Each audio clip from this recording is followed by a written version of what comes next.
Samara Castro, nossa advogada querida, com várias lutas, várias batalhas, e fundou um escritório lindo agora com a Evelyn. Muito bonito o trabalho delas. Eu queria trazer a Samara para já fazer essa fala inicial. Obrigado, Samara. Bom, estão me ouvindo? Hoje eu estou meio rouca, então, para a sorte de vocês, não vou falar a noite inteira, porque se eu estivesse bem, a gente ia ficar aqui, bem um tempo. O Tiago já me apresentou, eu sou Samara, sou sócia da Evelyn. Nós temos um escritório só de mulheres, um escritório especializado em direito eleitoral e parlamentar, e direito partidário, um tanto quanto um tema diferente. Eu acho que é uma oportunidade incrível poder compartilhar um pouco aqui dessa experiência e ouvir um pouco também da experiência de tantas pessoas com tantos conhecimentos, com tantas coisas para passar, principalmente ao lado do Tiago. O Tiago já é um amigo de longa data, eu não sou carioca, sou mineira. Quando eu cheguei no Rio, o Tiago foi um dos primeiros advogados que eu conheci e tive contato, inclusive um dos advogados que me inspirou a ter meu próprio escritório. Eu acho que, para a gente começar esse espaço aqui, a gente não pode deixar de mencionar, já passou isso por algumas falas, mas deixar de mencionar a dificuldade de se ter o próprio escritório. Eu acho que o nascimento, né, desses espaços aqui, do próprio Instituto, ele vem através dessa dificuldade que é latente para todos nós, advogadas, advogados, mais ainda para aqueles que são jovens, e ainda mais para aqueles que fazem parte de uma minoria, né, de uma maioria social, mas uma minoria política, uma minoria que está nos espaços de poder. Então, acho que é muito simbólico que a gente consiga ter um espaço, uma mesa como essa, que tenha uma mulher falando. Acho que é bom a gente ter esse destaque e que a gente tenha um espaço como a CARD tão cheio, né? Isso só prova que, de fato, como o Vinícius sempre menciona, o Borba também, a advocacia ela é feita, ela se sustenta pelos pequenos e médios escritórios, né? Se a gente fosse só com os grandes escritórios, a gente teria uma advocacia muito menos diversa, muito menos acessível, inclusive, para boa parte da população. E eu queria colocar, assim, acho que um tema que talvez permeie as dificuldades de todos nós, que é a possibilidade de você conseguir ter a esperança de abrir seu próprio escritório. Acho que quando a gente se forma, eu vejo que aqui também tem algumas jovens advogadas como eu tenho 3 anos de advocacia só. Quando a gente se forma para um mercado de trabalho que não é o da advocacia, é o dos concursos públicos. Acho que até a minha geração, talvez, toda a universidade, inclusive as universidades públicas, que, em tese, têm um preparo intelectual um pouco maior, todas as universidades estavam num dilema de preparar as pessoas para serem servidores públicos, promotores, juízes, todas as carreiras públicas. Mas a advocacia nunca era um tema. Tanto é que a quantidade de professores advogados, ela, inclusive, é reduzida.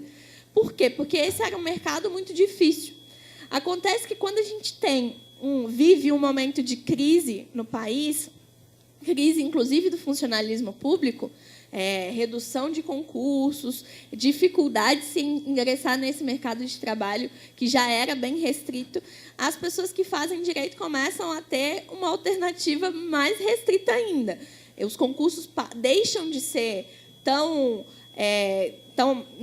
deixam de ser a prioridade e a advocacia começa a ser, talvez, uma necessidade para sobreviver no mercado de trabalho. E eu acho que é esse momento que a gente vive agora. Então, cada vez mais importante mesmo a gente ter espaços de comunhão, de debate entre a advocacia, de fazer uma advocacia o mais colaborativa possível. E eu acho que, a partir dessa realidade, que é uma realidade dura, né? Porque a gente é jogado no mercado de trabalho sem ter esse conhecimento do que é fundar um escritório, das dificuldades de, inclusive, registrar sua pessoa jurídica, de ter um espaço. As dificuldades vêm desde o momento em que a gente vai lá registrar na OAB, até o momento em que você tem que ir na Receita Federal se registrar, contratar um contador, entender como é a contratação de outras pessoas que vão trabalhar para você, como cumprir a legislação trabalhista, como cumprir a legislação tributária, como cumprir todos esses dilemas que, na universidade, a gente não é preparado. E aí, depois de cumprir esse desafio inicial, começam os outros desafios. Como ter clientes. E eu acho que esse é o terror e pânico de todos nós. Porque um escritório tem dificuldade de se recuperar, estar no mercado, se não tiver clientes. A gente não aprende a captar cliente. Ainda mais, quanto mais aprender a captar cliente dentro do código de ética da OAB. Aí que a gente não aprende mesmo. Então, tem essa segunda etapa de dificuldade. Além da captação, como fazer com que esses clientes sejam fixos? No momento de crise absurda, que as pessoas querem cortar gastos, a advocacia trabalhista, acho que sofre ainda mais com isso, essas advocacias foram muito atacadas no último período, mas como ter clientes fixos, como fazer um escritório sobreviver. E aí eu queria colocar também uma ponderação, como uma reflexão que a gente tem feito muito. Muitas vezes se pensa em sociedade como uma divisão dos lucros, das benesses, uma divisão do trabalho, etc. Mas não se pensa em comunhão para se dividir despesas. E eu acho que, cada vez mais, a gente tem que batalhar, trabalhar, para que tenha esses espaços de comunhão para dividir despesa, para manter um escritório. Eu acho que é importante que a advocacia comece a se inspirar um pouco mais também nos demais mercados, nessa lógica de trabalho mais coletivo. Então, dividir um escritório para dividir despesa é uma realidade. Ali você consegue oferecer mais serviços do que só uma advocacia especializada que talvez você não conseguiria oferecer antes. Fazer essa troca, de fato, de não só ter correspondentes em outros lugares, em outras cidades, em outros estados, mas ter advogados parceiros, advogadas parceiras, efetivamente com um projeto comum. E eu acho que esse tipo de espaço que a gente tem hoje, ele possibilita com que a gente atinja esses objetivos e que a gente consiga não só sobreviver na advocacia, mas viver da advocacia. Fazer com que a advocacia seja uma profissão efetivamente respeitada, que a gente tenha condições de fato, garantir não só as nossas prerrogativas formais, mas que a gente consiga também encantar as pessoas novas que estão se formando agora nas universidades com esse mercado. Até porque, como a gente vive um momento de muitos ataques à própria democracia, a advocacia é um pilar essencial para que a gente possa garantir que a democracia tenha sobrevida. E se a gente não tem esses profissionais, essas profissionais com qualificação e com valorização, cada vez mais nós vamos ter uma advocacia competitiva, que não consegue abarcar os pequenos clientes, aqueles que, muitas vezes, não estão ali no hall de conseguir ir para a defensoria, mas não conseguem contratar as grandes bancas e não conseguem encontrar no mercado um trabalho que seja bem feito e com um custo que seja tanto justo para o cliente quanto justo para a advocacia. Eu acho que os nossos desafios são múltiplos e são muitos. Eu queria começar a pontuar, joguei um pouco para o ar, porque eu acho que é importante que a gente possa fazer essa troca, ouvir as demais experiências, mas queria queria puxar um pouco a sardinha para o meu lado e falar da questão das mulheres na advocacia. É muito difícil a gente ter mulheres em espaços de poder. E a advocacia também é um espaço de poder. E, cada vez mais, nós, mulheres, não vamos retroceder. Então, cada vez mais a gente vê que nós temos nos tornado maioria numérica e ainda não conseguimos fazer com que essa maioria numérica se retorne em postos de poder, seja na OAB, seja nos espaços dos próprios institutos. Eu não sei se vocês acompanharam, mas várias associações no último período sofreram com polêmicas por fazerem atividades estritamente compostas por homens, mesas compostas por homens, congressos inteiros compostos por homens.